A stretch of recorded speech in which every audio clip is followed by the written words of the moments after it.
Hey everyone. Hey guys. Welcome to another Travel Therapy Mentor video.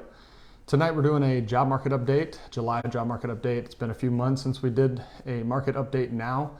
We compiled a bunch of information from about a dozen different companies that we work with closely and got some good data. Some actually positive news this week. I feel like we've had a lot of relatively negative videos over the last couple months. So yeah, things are going very well. We'll go through all this data.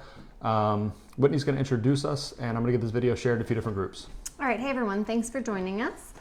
For those that may not know us, my name is Whitney Aiken. And I'm Jared Kazaza. And we're both traveling doctors of physical therapy. We're the faces behind Travel Therapy Mentor. Many of you guys may have followed us for the past several years. Some of you guys may be new to our page. If you are new, welcome. We try to do travel therapy videos on our Facebook page every couple weeks. We used to do them every single week, but these days between our own travels and various things, we usually do them every second or third week. We also upload our videos to a podcast format, so some of you guys may listen on the podcast. If you didn't know, you can just search us on any of the podcast platforms, Travel Therapy Mentor, and we upload all the videos there, so it's easier for you guys to listen on the go. But just beware, if you do listen on the podcast, we will have a little bit of commentary here and there with our live Facebook audience. So I know a lot of you guys will tune in live tonight. If you are tuning in live, we'd love if you'd say hello in the comments, just to let us know that you're watching. We'd also love to hear who you are. Are you a PT, an OT, an SLP, a PTA, a COTA? Are you a nurse or another discipline? Are you a current traveler, or are you somebody who's thinking about getting into traveling? Are you a student who's thinking about traveling? Please let us know in the comments. That also helps us to tailor, some of the information to you guys as well. Tonight's video should be helpful for all of the above. It should be helpful for our current travelers to know what's going on with the market, make decisions about their career, whether it's still a good time to continue being a traveler, how much choice they're going to have on negotiating and planning for future contracts. It's also good for those of you guys that aren't traveling yet, because we get a lot of questions on, if I want to start traveling in 3 months or 6 months or next year, is the job market still good? Is it a good time to be a traveler? Should I wait? Should I leave my permanent job? Is it a good idea to start as a new grad? We get all those questions. So we hope that all of tonight's information will be helpful regardless of your situation. We'll give a quick shout out to those of you guys watching live. Hey Sandy, hey Amber, hi Blake, hi Joey, hi Carletta. Nick says hi, Sharon. Hey guys, thanks for joining live. And I know also some of you guys will watch later on the replay. So if you do watch on the replay, you can just type in the comments replay or team replay. So as Jared mentioned, he's getting our video shared in a few of Facebook groups so that more people can tune in with us live.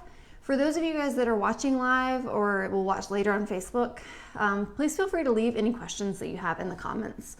If you want to ask us a specific question about a certain situation that you have, we'll answer your questions towards the end of the video. But hopefully we'll be able to give you guys a good summary of what the big picture is right now in the world of travel therapy. Ali says, good day. Hi, Megan. Jeremy says he's a former travel SLP, but he's currently, I think I somehow flipped our camera, and I don't know how I did that. Okay. There you go. Sorry about that. You got to see our pretty fake flowers on our table. Jeremy says, I'm a former traveling SLP. I'm currently serving as a corporate officer, but I'm ready to get back on the road. Thanks for joining, Jeremy. We'll have some great insights for you about the SLP job market. So yeah, let's see if anybody else is tuning in live. Just say hey in the comments while we're getting going here. As Jared mentioned, we gathered data for each of these job market updates from about a dozen different companies. We speak with company owners, managers and directors of the therapy departments at different staffing companies. We talk to companies big and small. And as you'll see as we start going through some of this data, all the companies have different input because they all have different openings to different jobs. That's something really important for you guys to know and understand about travel therapy, is not all staffing companies are the same. I will say that most of them have access to a good number of the same jobs, like maybe 50 to 75% of the job openings that they have on their list are all going to be the same. They're going to come from a database that's usually called a VMS, or otherwise known as a vendor management system. And everybody has access to the VMS jobs. So you could be talking to 2 different recruiters or 3 or 4 and they might all have access to the same job. But what's really important is the outliers, the direct jobs that some of these companies have. And that might be, like I said, like 25% or so of their total openings could be different from another company. And that's really important for you guys when you're looking at jobs. And that's also why we just get different data. Like some of them have more jobs than others on their list. Some of them see different trends. And you really limit yourself if you only work with one, because they might not have exactly what you're looking for at the time that you're looking for it.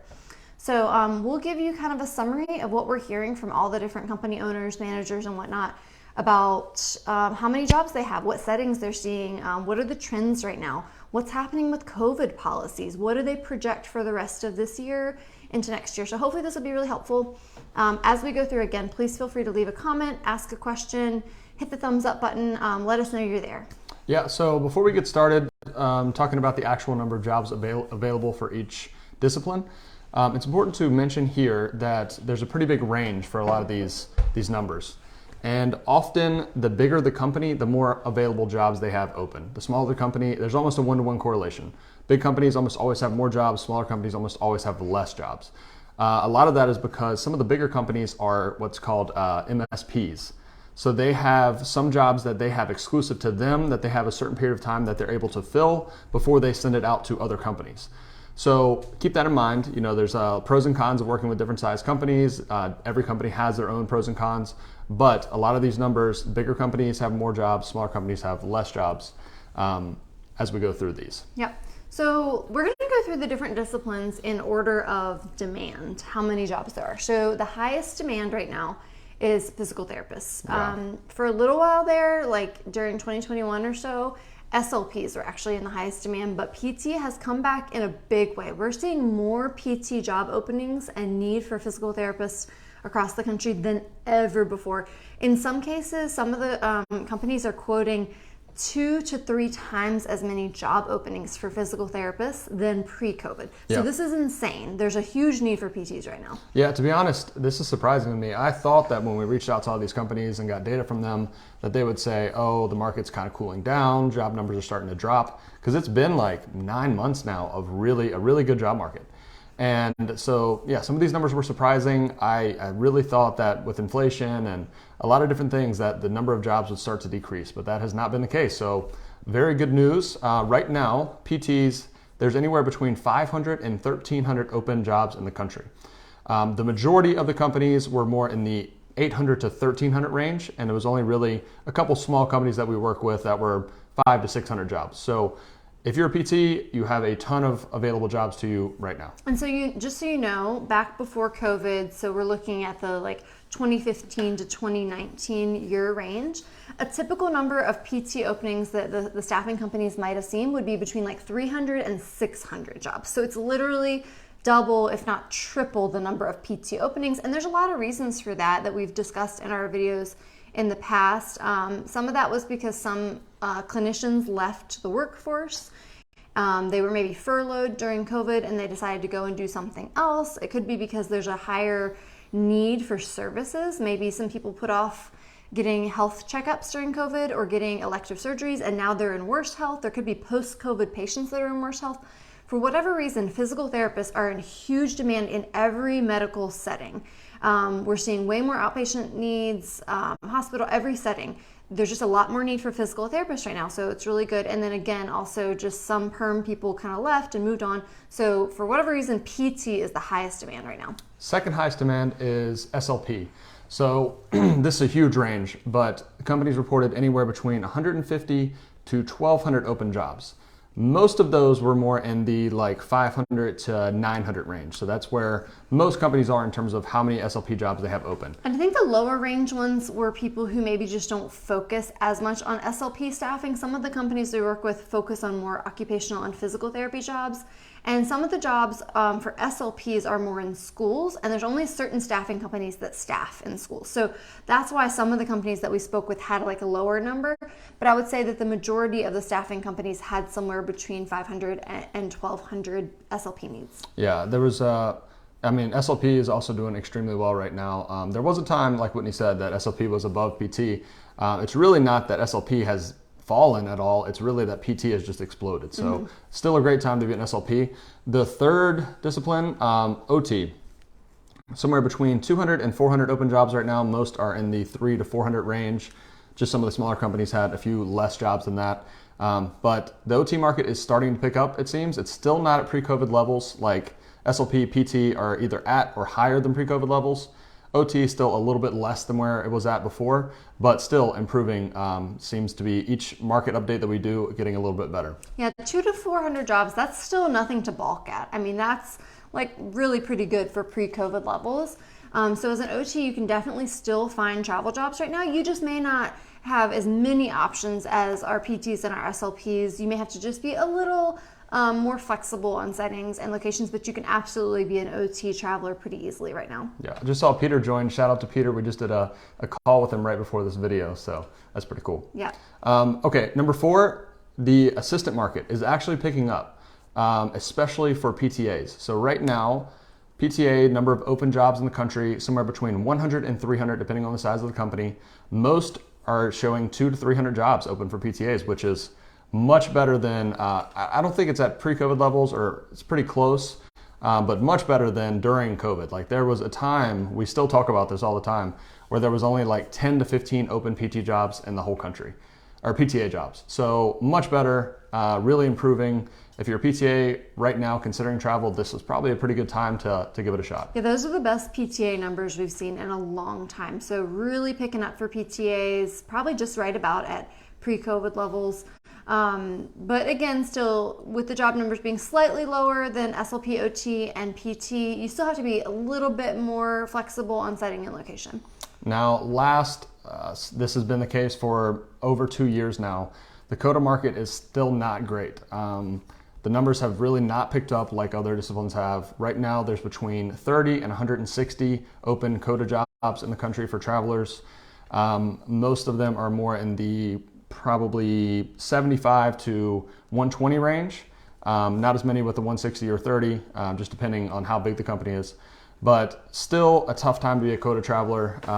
You have to be very flexible on where you're going to go if you want to find consistent work as a COTA. Yeah, it's really important if you're a COTA and you want to travel that you have multiple state licenses, because you're going to have to pretty much just go where the jobs are. Because some of these companies are still only quoting like 30 to 50 COTA openings on any given week. And 30 to 50 jobs in 50 states, that means you could have one, in each state. So you need to have several licenses, especially California. California is probably the best place to get a license if you are a COTA, because it's just such a big state. You're more likely to land a job in California as a travel COTA. So next, if you have any questions about those numbers, let us know. But next we asked the companies how the job market is in the first half of 2022 compared to pre-COVID levels. Most companies, I would say the majority, said we're either at pre-COVID levels or higher in terms of demand, bill rates, the pay packages they're able to offer. Some said they're starting to see pay levels level out, which is exactly what we expected. Pay rates were really, really high at the beginning of 2022. Even at the end of 2021, we saw some jobs, regularly we're seeing jobs paying more than $3,000 a week. That started to fall off going into 2022, going into spring and summer especially.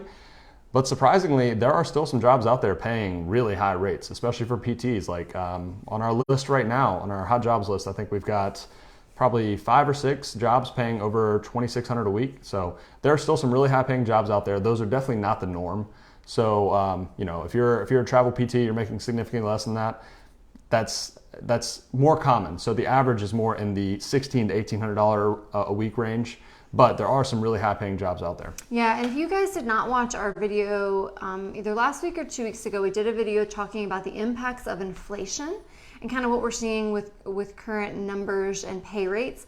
I would definitely recommend going back and watching that video, the one right before this. We go into depth about that. But like Jared said, we guess that probably the majority of the openings out there, maybe 75 to 90% of the openings, you're going to be making as a PT, OT, or an SLP roughly $1,600 to $1,900 a week after taxes. It's only going to be those like top 10% or so of jobs that you're going to see 2,000 plus a week, and you just always have to consider what are the factors and the variables if you are chasing after those 2,000 plus a week contracts? Is it a good area? Is it a good facility? Is it going to be a good fit for you? What's the cost of living in that area? Now, sometimes you can just get what they consider like a unicorn job where it's everything you want. But those are going to be, again, those just top like 1 to 5% are going to be those unicorn jobs that are paying $2,000 plus, good caseload, good location, moderate cost of living. So there's always give and take when you're looking at these really high paying jobs for sure. Yeah, and something really important to note about that is you can get really skewed information about travel therapy pay, because if you look at job lists like ours, for example, we only have like 130 jobs on there. And now obviously, like we're talking about here, if we had every job for every discipline, that would be like 2,100 jobs. So we only have the top 10% or so. And if we just look at our job list, we think, oh wow, all the jobs are paying really high. That's not necessarily the case. So just keep that in mind. It happens to us sometimes too. We think the pay is way higher than it was. And then we talk to some of these like company owners or managers and they're like, bill rates are really not that much higher. Pay rates on average are not that much higher. It's just the outlier jobs. You can find some that are very high. So, don't get anchored to these really high paying jobs because the majority are not there. Yeah, and then just another little note about our hot jobs list. For those of you that are not familiar, we have a hot jobs list on our website at traveltherapymentor.com/hotjobs. We basically just do this all manually. It's just to give you guys just kind of an overview of what's some of the jobs that are out there. Not basically manually, it's all manual. Well, it's manually, meaning that we don't have some like major database that pulls all the jobs in real time. Basically, each week we reach out to all the companies that we work with and we say, hey, send us, 10 to 20 of your best jobs that you want to put out there. And it helps them a little bit to advertise some of their jobs and we help to find them some good candidates like you guys to put into those jobs. But really, we kind of leave it up to them. We're just like, hey, send us some of your good jobs. We don't say like, send us 5 PT and 5 OT and 5 SLP and 5 PTA and 5 COTA. So we get questions sometimes. It's like, why aren't there a lot of OT jobs on there? Why aren't there a lot of COTA jobs on there? Why aren't there a lot of PTA jobs? It doesn't mean they're not out there. What it often means is that they're not having trouble filling those jobs because they have more candidates than they have openings. So they don't really need to advertise them. They're already getting people plugged in and those jobs are turning over fast. A lot of times they'll put like some of these really good PT jobs that they're just having more trouble filling maybe, or they just want to like be the first to get it filled if it's a really cool opening. Because they've got so many PT jobs and so many SLP jobs and not enough candidates. Yep. So just keep that in mind when you're looking at our jobs list, but we do try to just give you like a general a look at the market, if you will. Yep. So in general, the question about how it compares to pre-COVID levels, on average, the company said PT, SLP are higher than they were pre-COVID. So pay rates higher, open jobs higher. OT, PTA, COTA are about the same or maybe slightly less than they were at pre-COVID levels. So that was the general feel that we got. Yeah. Now, the question about what do they project to see? Because we don't want to know what's just going on right now. We want to know, is it still going to be good this year? Is it still going to be good next year? Now, of course, no one knows. There could always be something crazy that happens. We hope that in terms of like COVID changes, we won't see a lot. We don't think that there's going to be any kind of big reaction or major change in the staffing needs and caseload needs, even if there is like a new strain that comes out or whatnot. But you never know. So for the most part, when we ask them, what do you guys project for the rest of the year? Because I don't know if you guys noticed, but we're already on the second half of the year. Like, when did that happen? It's July now. And they all overwhelmingly said they feel like it's still going to be very strong throughout the whole rest of 2022. And most of them are predicting that at least the beginning of 2023 should still continue to be good. Yeah, and to be honest, that's surprising to me. So based on what I was seeing, I was really thinking most of these companies would be tempering expectations, saying we're probably going to see declines in job openings, declines in pay rates. That's what I was expecting. I think part of that is because I don't want to be too optimistic. So I would rather temper expectations, and I thought that companies would too. But pretty much across the board, they were very excited about the prospect of the job market going into the second half of the year. Of course, no one knows, but it is looking very good. They're all very optimistic. So yeah, they think somewhere between 5 and 10% growth heading into the end of the second half of the year and into 2023. So that's awesome to hear. We're already at all-time highs for PT, SLP, approaching all-time highs, or at least recent all-time highs for OTs and assistants. So if that increases, that's an amazing thing. One of the recruiters, or actually one of the directors, the managers at one of the companies that we talked to, he went to the SIA Healthcare Staffing Conference this year. The SIA is the Staffing Industry Analysts, And I believe, as far as I know, SIA does staffing stats and things like that for all kinds of different staffing, but they have a subset that is like healthcare staffing. And so he went to the healthcare staffing summit, and they talk about nursing, allied therapy, all the disciplines. But as a whole, they were predicting, from what he said, a 10% growth in healthcare staffing needs coming into 2023. So that's really good if this major national conference is predicting a 10% growth. Yeah, very good. I see that we're getting some questions and comments. We'll go through those at the end. I think some of the questions I saw we're probably already going to cover. So we'll go back through. If we didn't cover it, we'll answer your questions. If you have any questions, feel free to leave those in the comments. And again, if you could please like this video, we always appreciate it. Yeah. Now, in terms of rates, we kind of already touched on this a little bit, but we asked them, are you guys seeing any change in rates? Are the rates going up? Are they going down? Are they about the same? Most of them, for the most part, said they're about the same over the last 6 months. So the rates are about the same. If anything, they said like maybe coming down just a little bit from some of those really high pay packages that we saw, like maybe at the end of 2021, beginning of 2022, we were seeing some really high like COVID needs, like emergency needs, where some of the pay packages were $2,500, $3,000, $3,500. They're seeing the pay like level out back to those averages. Again, like I said, maybe 90% of the jobs are kind of in that $1,600 to $1,900 range, but still maybe 10% of the jobs are $2,000 plus. Yeah, and in terms of bill rates, obviously the bill rate is what they use to determine pay packages. Most bill rates are in the $70 to $70 an hour range. That's what most facilities are willing to pay. I think the average is right around 73 for some of the bigger companies as to what they're seeing. There are some jobs though that are paying in the $90+ an hour bill rate range. We've seen some jobs paying over $100 an hour bill rates, and that's when you're getting those insanely high pay packages, $2,700 to $3,200. That are rare, but they do pop up every now and then. Yeah. Now, one other thing regarding rates that we've been hearing a bit of chatter about, we've been getting questions and we've been seeing people talk about in their groups.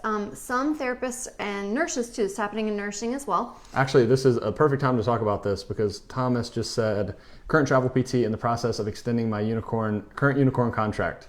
Yeah, Thomas, we'd love to hear from you. Are in the process of discussing extending your contract? Are they talking about keeping your rate the same, lowering your rate, or increasing your rate? So we want to talk about extensions and changes in rate. We've mentioned this a little bit before, but we're seeing more and more of it. We're getting more and more questions about extensions.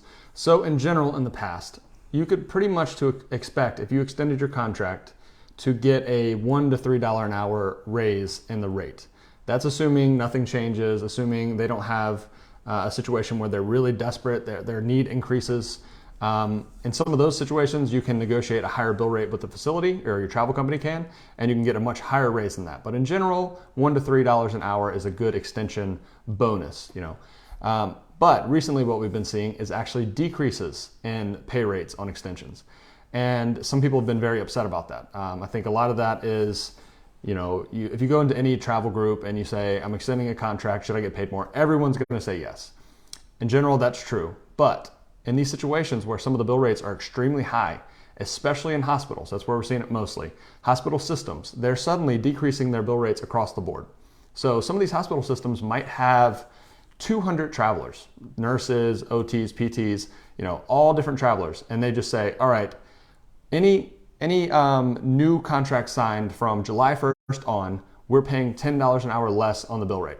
And they tell the travel company that. So the travel company comes to the traveler and says, hey, sorry, I know we've been paying you $2,500 a week. We can only afford to pay you $2,200 a week going forward. Now, some travelers get very upset about that, and it's understandable. But what you have to understand is a lot of times the travel company can't do anything about this. This is a very high up decision being made in these hospital systems. The travel company can really try and be like, well, my traveler's going to leave, all this stuff. But ultimately, if the facility will not budge on that decrease, the travel company can't do anything to increase your rate from there. And you might be in a situation where your rate actually gets decreased on an extension. And whenever that happens, you only have two options. You either extend or you see what else is available out there. And if there's another job that looks like it's good, or say you don't even like your current place, you're just there for the really high pay, well then leave and go to another job that is also paying well and that you probably will have a better experience. Yeah. So you always just have to weigh what are they willing to pay for this extension versus what else is out there. And if you can find something better, leave. If you really like that contract, you want to stay, try to negotiate with the travel company, get it up a little bit, but a lot of times there's not much wiggle room there. Yeah, and we have to look at the big picture here of like what's driving this. How come suddenly hospitals are decreasing rates? There's a few factors. So one of them was some of them were getting government funding during COVID that allowed them to have higher rates. So that's why they were offering high rates for a long time. The other thing is supply and demand. For a while there was a reduced supply of therapists. There's a really huge demand. They had a lot of COVID patients, so they were able to, afford to pay a little bit more to offset that. Well, now a lot of them are trying to be budget conscious and look at their budgets, and they're like, you know what, the supply and demand is kind of leveled out. We don't have like all these critical ICU patients anymore that are trickling down to our other settings. We've lost some of that government funding, so they're like, you know what, we got to get back to normal rates. And so that's why suddenly for like the first time really across the board, some hospitals are actually decreasing rates on extensions or even sometimes mid-contract. And like Jared said, like there's just only so much you can do about it. And for a lot of folks that we talked to, if they were already in a really high paying situation, say they were making $2,500 and the cut is going to put them at $2,200, if that makes sense for you and you're like, I was getting it while it was really good and I'm still happy with $2,200, then extend. But if you're not, it's not going to work for you. You can always try to push back. See if by pushing back with your recruiter, they can get them to keep the rate the same. We know our friend who's in Alaska, that happened with her. She was at a really small rural hospital, and on the extension, they were trying to either like keep it the same or decrease it. And she pushed back and said like, no, I'm only going to stay if you keep it the same or increase it, because I have a lot of other options. And when she did push back, they were like, okay, fine. Well, I can't remember whether they kept it the same or increased it just slightly, but they certainly did not decrease it on her because she pushed back and they were like, we're really rural, we need you. But it just always depends. Like if you're in San Diego County and you push back, they'll be like, nah, I'll just cancel your contract. We'll get somebody in here tomorrow that wants to be in San Diego making slightly less. So it just depends on the job, but that's kind of what's happening. So, hopefully you have a good recruiter that you have a good rapport with and that you have built good trust with. But just know that if your recruiter tells you that and you go in one of these groups and you say like, is my recruiter screwing me over? They're probably not. It's probably really coming from a higher level, coming from the facility, coming from these big hospital systems. It's probably not coming from the recruiter. Let me tell you, if you ask that in any travel group, everyone will tell you that they're screwing you over. And the reason for that is so that you will reach out and ask for their recruiter information, because then it makes you think that they know something you don't. And that's an issue in a lot of these groups. Asking questions like that is you're always going to get these anti-recruiter company, you're being taken advantage of answers that don't really help in a lot of situations. Yeah. So Thomas said that they kept his bill rate the same or kept his pay the same. Lauren says, I just extended and got a rate increase. So there definitely still are situations out there where they are increasing the rates or keeping it the same. But just know that if you were making a really high rate, there's a chance that they're going to bump it down for those variables that we talked about. Yeah, and mostly that's nursing that's seeing that, but we are seeing more and more therapy rates being cut, so something we needed to discuss a little bit. Okay, so the next question that we asked our recruiters and the staffing industry leaders that we talked to, what settings are you seeing the highest demand in? So pretty much across the board in therapy, the highest needs in the whole country are usually always skilled nursing and home health. There's just so many skilled nursing facilities out there in every little rural town everywhere, and a lot of home health companies too. So we pretty much always see the highest need in SNFs and home health. Unfortunately, SNF doesn't pay that well. So a lot of people are not jumping at those skilled nursing jobs. But if you are interested in skilled nursing, if you really like it, those are often the situations where you can negotiate a little higher because maybe they don't have a lot of applicants. So usually skilled nursing and home health are the highest need. Yeah, and in reality right now, a lot of those skilled nursing facilities are really struggling, especially rural ones. They can't pay that high. It's not a place that people want to go to. And we have a bunch of recruiters and company owners reaching out to us now like, how can we get therapists in these jobs that have been open for 2 months? They really need therapists there. And I mean, when therapists have this many choices, no one's going to jump at a job paying $1,500 a week in somewhere that you don't want to go in Kansas when you can make $2,400 in California at a at an outpatient facility. So it's really tough on some of these SNFs right now, and pretty much their only option is to raise their rate to attract more people or do without therapists, it's tough. Yeah, or I know there's a lot of people who are very location specific, and if you are from like the Midwest or somewhere and you want to be closer to home, or even any other state where it's like a little more rural or whatever it is, or it doesn't even have to be rural, but like a lot of times people end up jumping at those jobs because it's convenient for them. Like it's a good location where they want to be near family or near a friend, or it's a city they want to be in, even if the rate's not that high. So there's just pros and cons. You have to take into account what's your priority, but I do know the skilled nursing facilities are having trouble getting candidates because PTs especially just have so many choices right now. Yep. So, and along those lines, so skilled nursing, home health are pretty much always in the most need. I think pretty much every time we've done one of these videos, those are the top two. But now we're seeing more and more outpatient jobs, especially for PTs. So we noticed this probably 6 or 7 months ago. We started seeing more and more outpatient jobs popping up, and we're outpatient therapists, so we're always in tune with what's happening with the outpatient PT market. And I was like, wow, there's some really good paying outpatient contracts. Like, it makes me wish we were taking back-to-back contracts like we used to and taking advantage of some of these rates. Because it used to be hard for us to find two outpatient jobs together. Now, when PTs reach out to us, they're looking for outpatient jobs. We're like, there's so many. You have a huge choice right now. Yeah, so outpatient PT or outpatient in general is probably a little bit, or not a little bit, but significantly behind skilled nursing and home health. Then next is schools, which they have a pretty high demand right now for SLPs, not as much for PT and OT, but schools. And then that's followed by hospital. Acute care seems to have decreased a little bit from the last time we did these updates, probably just because there's less COVID patients in hospitals now than there were for the last 2 years. Yeah, and then the very bottom would be your specialty type clinics. We get questions about that a lot. Like, do we see, outpatient pediatrics and women's health and, neuro and things like that. We actually did hear from one of the companies that specializes in a lot of outpatient that they're seeing more of that than usual.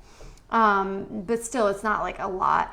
But a lot of the factors that are driving the increased need in outpatient is, like I talked about before, just the supply and demand. Like during the height of COVID, a lot of outpatient therapists got laid off and there weren't caseloads. And now the caseloads are back, and then there's not as many therapists to fill those roles because some of them got laid off, switched to different settings, switched out of healthcare, retired early, went to cash-based, whatever they did. There's just not as many outpatient therapists to fill these jobs. So it's actually a really good time as an outpatient therapist to find travel outpatient jobs, typically more like general outpatient ortho, but you can in certain cases find those more specialty outpatients. Yep. The next question we asked was in regards to COVID policies that facilities and travel companies and VMSs have for therapists. So right now, most VMS jobs, so like Whitney said, the majority of jobs are through a VMS, vendor management system. Most of them are requiring vaccine or some sort of exemption for submission. At this point, I think most therapists are either vaccinated or have gotten some sort of exemption. And I really don't think it's as big of a deal as it used to be in terms of finding jobs if you're unvaccinated. As long as you have an exemption, seems like most VMSs, most facilities are willing to work with you on that. I would say that you would have a better chance of finding somewhere if you're working through a direct client. So, you're working through a travel company that has a direct client facility that they're placing you in so that you don't have to go through the hoops that a VMS might have if you're an unvaccinated traveler. So those direct jobs are going to be always easier to explain the situation directly to the owner instead of it being like this third party that you're telling this is the situation and they're like, well, I don't know, we'll have to go to the owner. And there's a lot of back and forth that happens with these VMSs. Yeah, and sometimes too with VMS jobs, like everybody from all these different companies are submitting candidates, and it could just be like a checkbox thing too. Like they might just like weed out the candidates that don't submit their vaccine card with their application. They're like, we don't have time to deal with that. We'll just go to the next candidate. So if you are someone who has an exemption that you're trying to get approved, or otherwise like doesn't have the vaccine or doesn't have the booster and you're trying to get around it, you're going to have more luck when you work with smaller companies that have more direct clients that you can actually speak directly with the manager, explain your situation. Hopefully, they won't have a set in stone rule. So a lot of times it's facility dependent, but sometimes it is state dependent. We hear that California is being a bit more strict. I believe they have a rule that you not only have to have your 2 doses, but you also have to have your booster. So if you don't have 2 doses and a booster, it's going to be harder to get a California job. And I think too, like some hospital systems and like some skilled nursings are probably a bit more strict because of the patient population, being a bit more sick, being Medicare patients, that sort of thing. If you work in schools, there are some school districts that don't require it because you're working with pediatrics, you're not working with Medicare patients. So that's something to consider if you're someone who doesn't have the vaccine. Some of the smaller companies that have a lot of direct clients, they were saying that they really don't hear that much about vaccines anymore. Like not much about requiring it or even any questions about it at all. So, if you're an unvaccinated traveler, definitely working with a smaller company, getting in some of these direct contracts will be a lot easier for you. And some of them said, just like mostly at this point with the travelers they work with, they've already established either a vaccine card or a medical or religious exemption on paper. So it's just kind of like they haven't really had any trouble getting people denied in jobs if you just kind of already have that established. So it shouldn't be too big of an issue, but we have gotten that question a couple of times from people who are thinking about leaving a permanent job, going into travel, that don't have the vaccine and they're just worried about it. I would make sure to discuss with your recruiters what they're seeing specifically in the settings and states that you're interested in before you leave your permanent job to pursue travel, if that's a concern. The next question we asked about is if the companies are seeing more contract cancellations than normal. This is something we always want to ask about because a cancellation is one of the worst things that can happen as a traveler. It puts you in a bad situation with housing, with your plans for the future, trying to figure things out. So, if there's a high cancellation rate, it directly correlates to how good of a time it is to travel. Most companies said that they're not really seeing many facility cancellations at all right now. They did say that they're seeing more therapist cancellations and, where the therapist ends their own contract early. And the reason for that is there's a lot of options right now. Something a lot of them wanted to point out is that, you have to be, if you sign a contract, we want companies and facilities to be good to us as travelers. If you sign the contract and you're going to leave that contract for a job, maybe paying $200 a week more, really consider what you're doing in the long term there. A lot of travel companies, if you don't have a good reason for ending your contract, they don't want to work with you again in the future. And facilities are the same way because you put them in a bad position with patients trying to get someone else in there quickly to fill your role. So just think about that. If it's a situation where you have to end your contract early, of course, do it. But if it's a situation where you're leaving just to make a little bit more money at another contract, really consider how that's going to impact you long term in terms of working with facilities like that in the future or that travel company in the future. Yeah, sometimes not only can the staffing company blacklist you for doing something that's not professional, but if it's a major hospital or outpatient or skilled nursing chain, they might blacklist you from working with that chain in another state or city in the future if you're just not professional about your contract. So just take that into consideration. Try not to get too blinded by these high rates. We usually always try to if we sign a contract, we try to stay committed to it and just, finish out our 13 weeks before moving on to the next thing. And same thing with like if you agree to a contract and you sign it, but you haven't started yet, that's still pretty binding. Like they consider that binding if you agreed to it. It's probably not quite as bad as leaving mid-contract to go to something else, but it's still kind of frowned upon. Yep. Then we want to ask about new grads. So we get a ton of new grads, especially going into the summer, people that just graduated in May, took the board exam in July. Lots of new grads looking for jobs right now. So we asked about how recruiters are seeing how many new grads are being placed right now. Pretty much across the board, people said, the recruiter said, the company owner said that it's a great time for new grads to travel. They're placing a ton of new grads. That only makes sense. The demand is very high, which means that the facilities are going to be more lenient on how much experience they require for applicants. If you are in a situation where a job has 20 applicants, then they're going to be much less likely to take a new grad. But right now, like we talked about, some of these skilled nursing facilities are extremely desperate. There's home health contracts across the country that are pretty desperate right now. And if you're a new grad, they're like, sure, we'll train you, we'll do anything. We just need someone here. So great time to travel as a new grad right now. Yeah, especially for physical therapists. Because physical therapists are in such high demand, they are going to jump at the opportunity to have you as a new grad physical therapist. This is a great thing for us, but it also means that the ball is in your court. If you're a new grad PT, you also need to remember to be a bit selective. Ask good questions during your phone interview. Make sure it's a good clinical fit, because you can bet your bottom dollar that Some of those skilled nursing facilities in the rural areas that are having trouble finding staff, they're like, do you have a license? Do you have a pulse? Yes, get here ASAP. Yep. And that can be really exciting because you're like, wow, they were so excited to offer me that job. They offered it to me so quick. They even said they would offer it to me without doing a phone interview. They just loved my resume so much.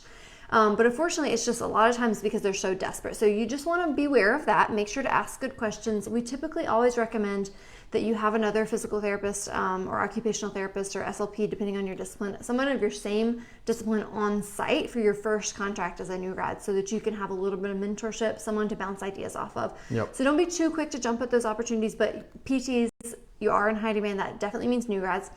Now they said OT and SLP new grads, not quite as much, but they'll definitely consider you.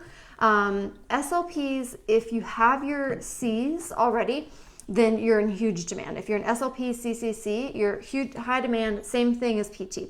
If you're an SLP CF, there's only certain facilities and settings that will take an SLP CF. We typically see schools more often are going to be able to support you during your clinical fellowship year. I think part of that is that it's easier to have a mentor either at the same school or definitely within the same school district that can mentor you and can float to your school with you to do some of that on-site supervision. In addition, I think it's also easier because you're going to have that full 9-month period to get your CF requirements done. But again, once you have your Cs, like you can hit the ground running as a newer graduate SLP CCC. Yeah, and along those same lines, assistants, we need to cover this. Assistant new grads, we do not recommend traveling right away. We recommend getting at least a year of experience first because the job market is tighter than it is for other disciplines. And like I said, if a company has a lot of options, they're not going to choose a new grad over someone with experience. So just for your own good, it's a good idea to get a year or two of experience so that you're more marketable and you can probably find more consistent work that way. You might be able to find a contract as a COTA or a PTA new grad, but you might not be able to find back-to-back contracts like you want. And that can be a major deal breaker for some people. So we do not recommend doing that. It's much better to get some experience first and then branch into travel after that. One other thing I want to mention, Whitney brought this up, and I just got a message on this right before we started this video, about interviewing or not interviewing for a facility. Someone messaged me and said that they just got an offer for a job that they didn't want to interview them, or they didn't need an interview. And if that was a red flag, a lot of times that's a red flag. It could be just chance. But the worst contract we ever had was one that was like that. That was like, oh, no, it's great. Well, you got a license? Come on. We don't need to interview. That'll be fine. A lot of times that's a red flag. I would never recommend taking a contract without talking on the phone because the interview as a traveler is much more for you interviewing the facility than it is for the facility interviewing you. You need to make sure it's a good fit for you because if you move across the country to this job that you get there and it's terrible, that hurts you a lot more than it hurts the travel company or the facility that can just find another traveler. You have to find another contract, you have to move, you have all of your expenses to think about, your housing. So make sure you have a phone interview, even if they say like, no, your resume looks great, come on, we don't need it. We'll just send you an email and say that you're accepted for this contract. Don't do that. Yeah. 2 more things about new grads. So to piggyback off what Jared said about the PTAs and COTAs not traveling as new grads, there's 2 main reasons why that I want to highlight. One of them is clinical experience.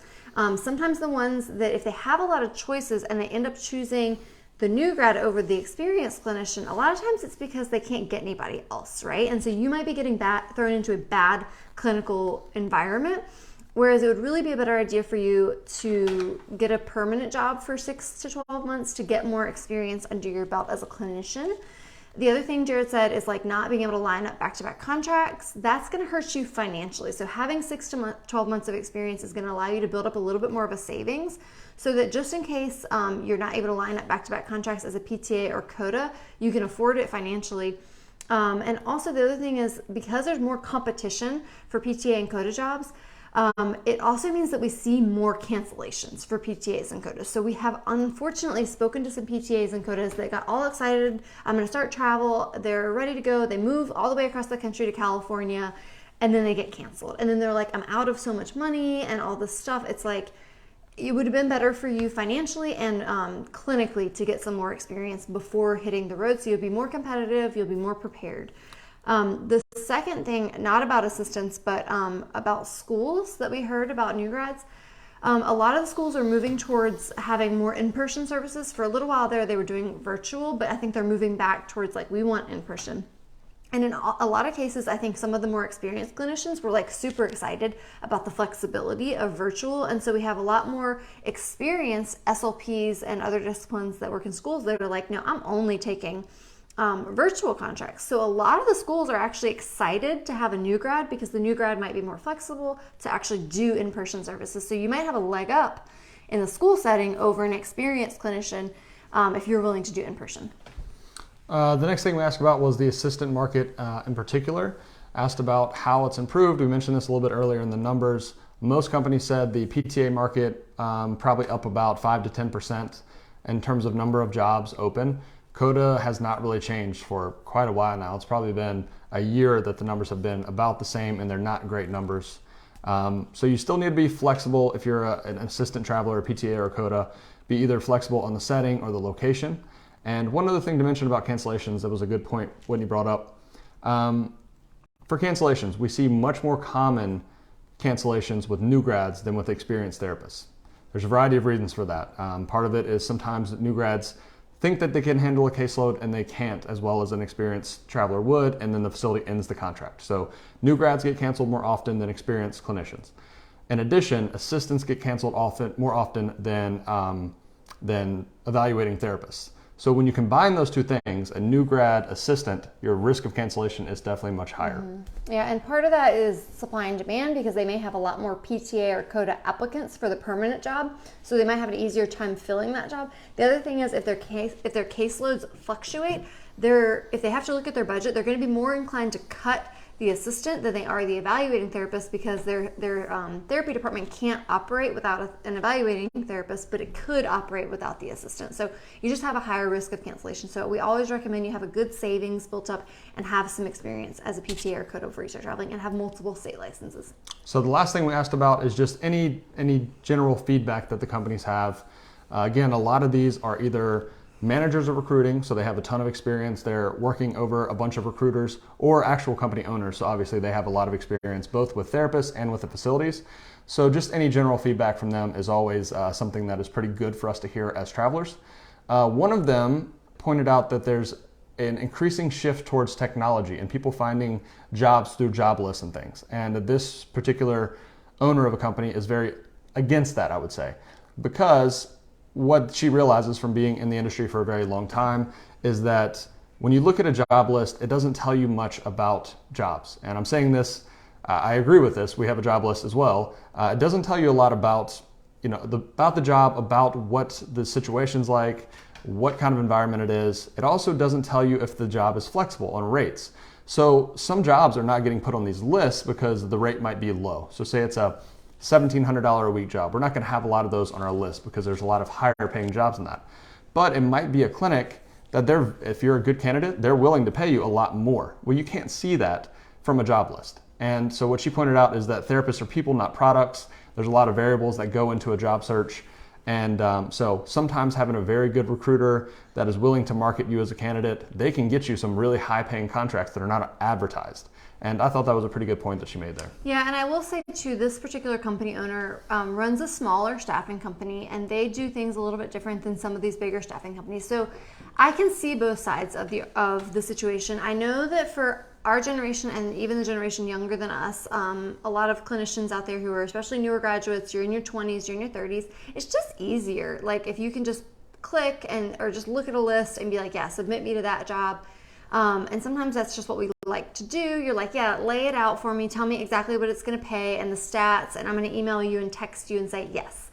There are some clinicians who just prefer to have like a more fluid relationship with their recruiter where they take advice from their recruiter. They have their recruiter suggest jobs to them and say like, well, I've had clinicians at this hospital before, and I know that because of your resume, it's good. We could submit you at a little higher rate. And so sometimes when you build a good rapport with certain recruiters, especially at these smaller companies, they might have strategies and things that they could help you. But some people just don't really like that. So it kind of depends on what type of traveler you are, what type of job and like location you're looking at. But just keep that in mind. You know, some of it can be very automated. You might be the type of person who's like, yeah, I see 10 jobs on this list, like boom, boom, boom, click, click, click.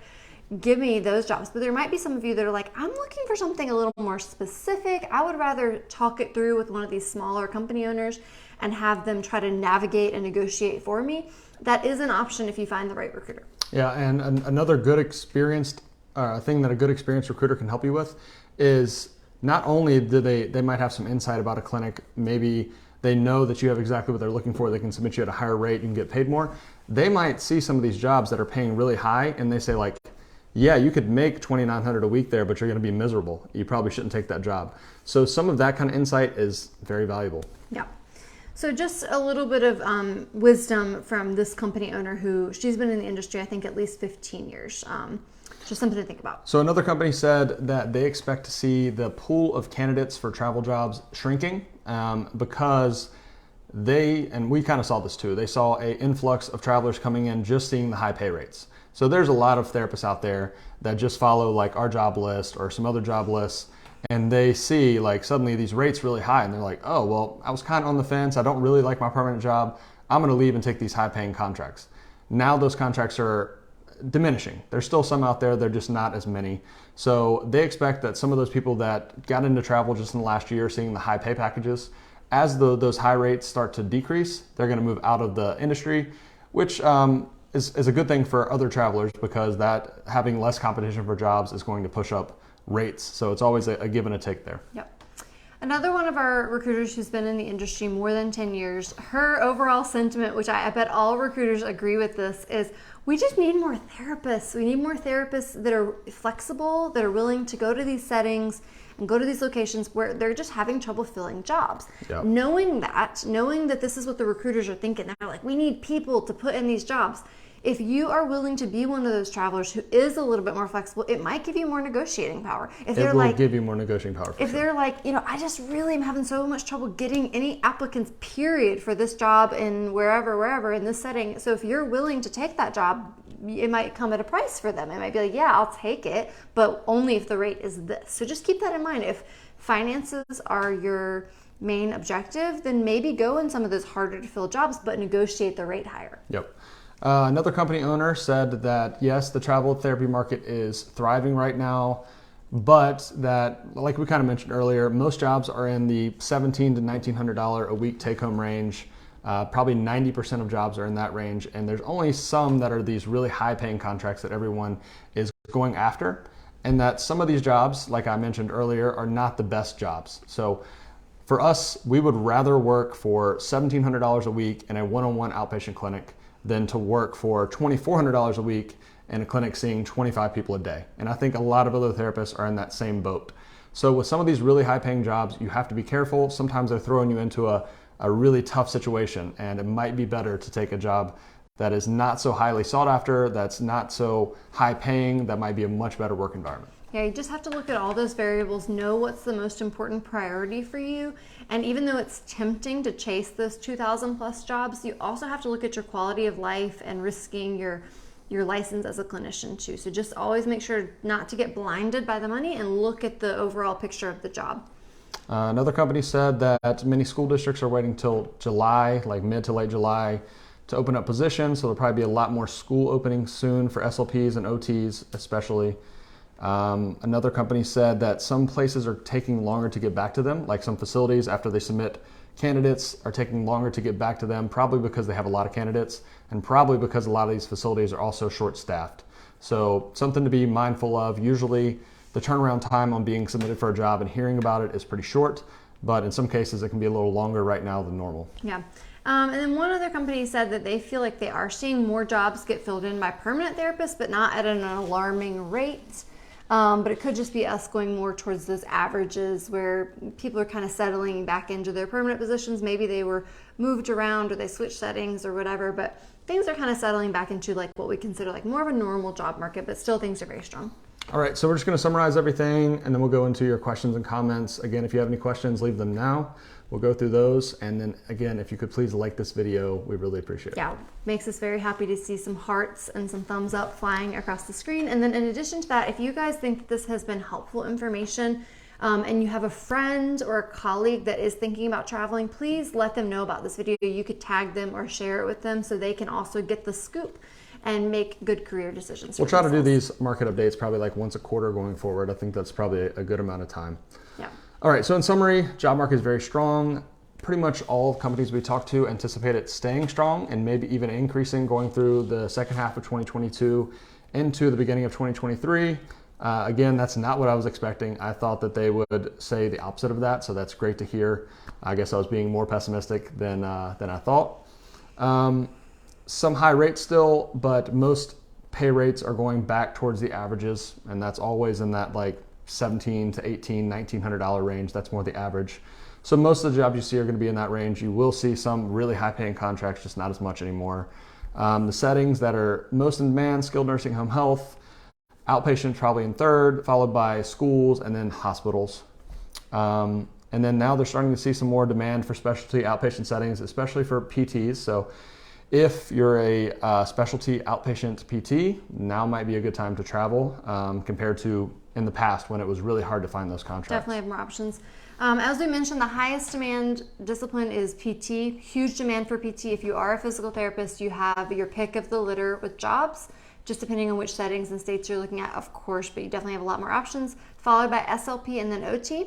PTA jobs are definitely picking up compared to where they have been for the last year and a half, so it's definitely a better time right now to travel as a PTA. COTA is still lagging behind, but there are options, especially if you're willing to work in different settings and have a few state licenses. Particularly for PTAs and COTAs, California is a very important license to have. Great time for new grad PTs, somewhat so for new grad OTs. SLPs in their CF year, usually it's not a good idea to travel. If you do, you should probably take a school job so that you have more consistency during your CF year. But overall, a good time to travel as a new grad. One thing to, I guess, point out about some of these new grad positions that we kind of mentioned is you have to be careful on the demands of the job. Be careful about any facility that wants to hire you without interviewing. Watch out for red flags, things like that. Make sure you ask very good questions in your interview to make sure these jobs fit you well. That's the most important thing as a new grad, is to find a good fitting contract for your first couple to build your confidence. If you get put in a really bad position, those are usually the new grads that say travel's terrible, I'm never going to travel again. You don't want to be one of those new grads. Yeah, traveling as a new grad is certainly not for everyone. We've done it ever since we were new grads, and for a lot of people it is a good fit, but you have to take a look at yourself. How flexible are you? Are you ready to hit the ground running? For a lot of physical therapists and occupational therapists new grads, we do think it is a good idea. We do think it's fine for SLPs, especially once you have your Cs. We do not, unfortunately, recommend it for new grad COTAs and PTAs. As we discussed before, there's various factors, including the level of clinical experience, the competitiveness of the jobs, and higher cancellation rates, and not having any savings yet. That's why we don't recommend it for new grad PTAs and COTAs. As we're starting to see some of these rates normalize, this goes back to the video we did 2 weeks ago on inflation. Be mindful of where you're accepting these contracts, because there might be a job that's paying $2,200 a week, for example, some areas of Alaska that don't offer housing with the job, and housing is $4,000 a month. So before you accept a contract, look at housing in the area to make sure it's affordable, because housing costs are getting out of hand, especially for short term. So keep that in mind. Make sure that you're not accepting a job having no idea what the housing's like in that area. Yep, so always just be mindful of your costs, both at your travel location and your home location, and make sure that it makes sense for you personally in your situation. It is very important, especially if you're in one of the disciplines that is less high demand, or you're more specific about your needs, to work with more than one company and recruiter. And as you can see from the variation in the job numbers, some companies have a ton of jobs. Some companies don't have that many jobs. If you're very specific in what you're looking for, you need to make sure to work with a variety of companies to have the most job options available to you. Yeah, and there's just pros and cons to working with different types of companies. We've done videos and articles about this before. There is no one answer for the question that we get quite often, like what's the best travel company, who's the best recruiter. There's some benefits to working with bigger companies. They're going to have maybe a bigger job list, more options. Sometimes the smaller companies, though, might be willing to call around for you and dig up something that's not on a job list and get you in with a direct client. So we always recommend working with a couple of big ones and a couple of small ones. And having a really good recruiter in your corner can make a huge difference. Building a good rapport with them as well, so they want to go to bat for you. If you're being wishy-washy with them, if you're not being professional, if you're going behind their back and trying to like take a job from them to another company, things like this, they're not going to be in your corner. They're not going to work hard for you. So make sure to have a good rapport, build a good relationship. If you guys do want our recommendations, we work with over a dozen companies with a handful, anywhere from 1 to 15 recruiters at each company. So we have a lot of experience. We've taken time over the years to interview a lot of companies and a lot of recruiters, so we can give you good advice on ones that we think might work well for your situation. I would not give the same recruiters to 2 different people because 2 different people have 2 different situations. So if you want to fill out our recruiter recommendation form on our website, if you go to traveltherapymentor.com/recruiters, or just click on the recruiter recommendation link at the top of the page.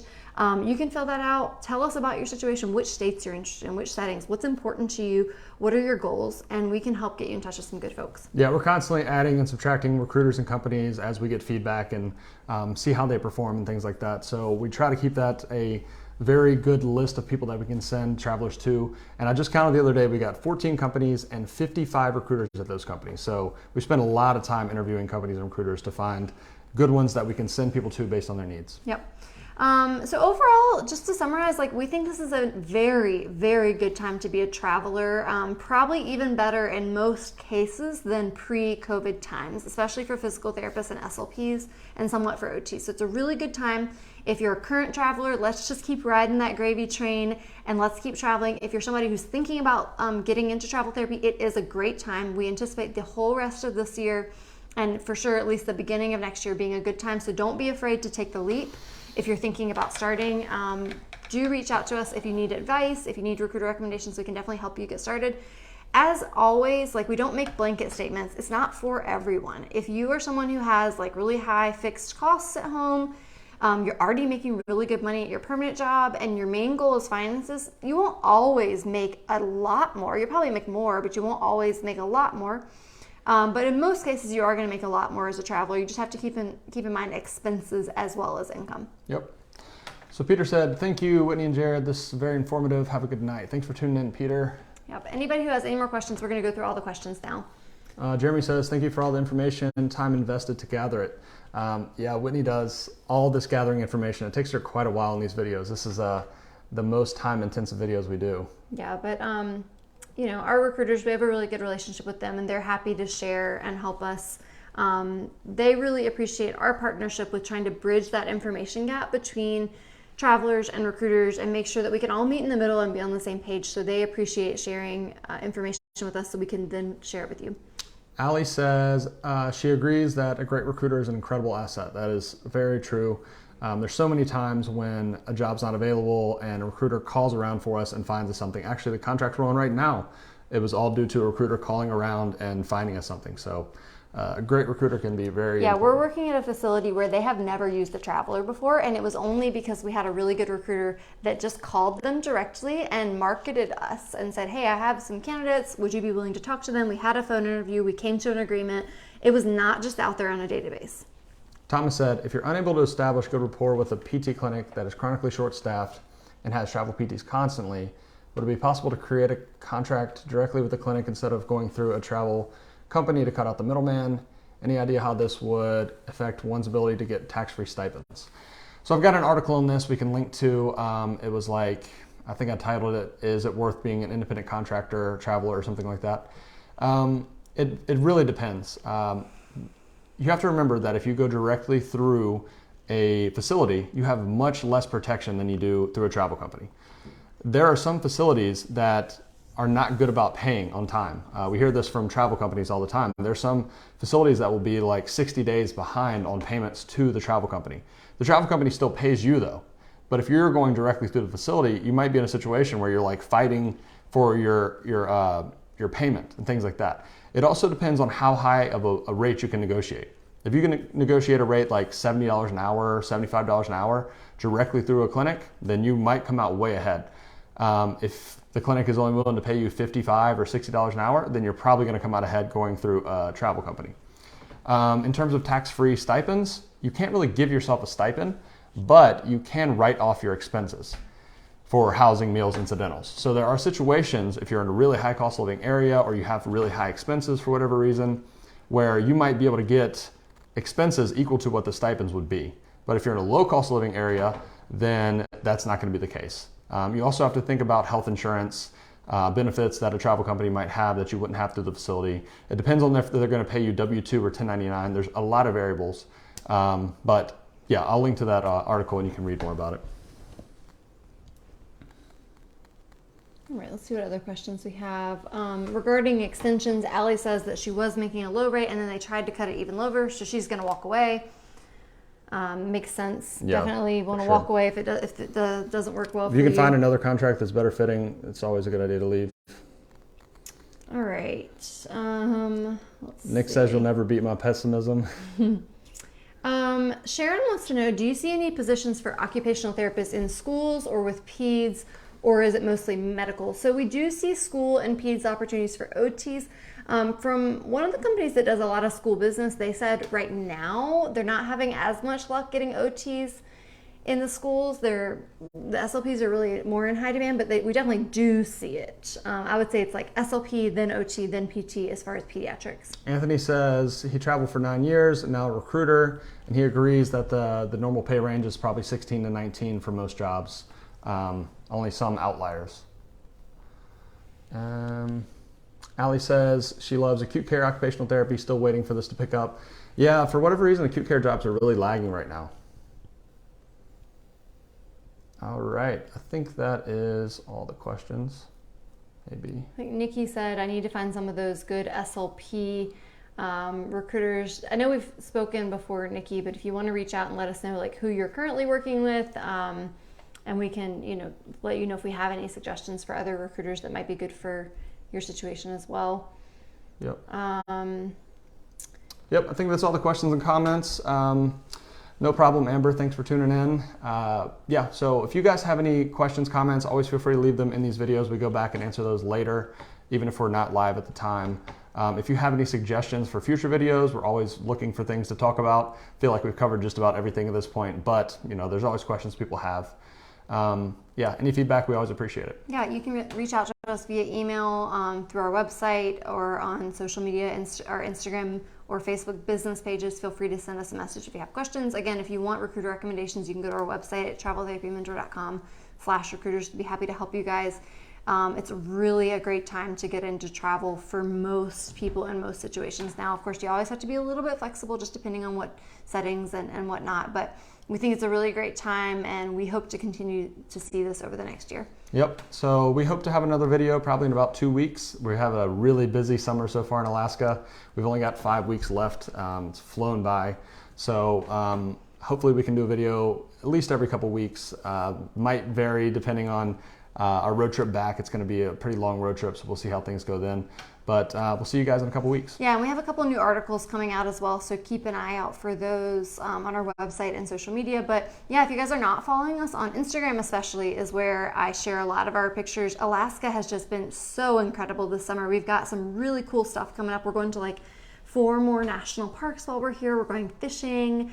We're doing all kinds of fun stuff. So follow us on Instagram at Travel Therapy Mentor if you want to see all the Alaska content. The mountains here are just stunning. We went on a hike last night, so highly recommend if you ever get a chance to go to Alaska in the summer to do it. Yep. All right. Take care, guys. Bye.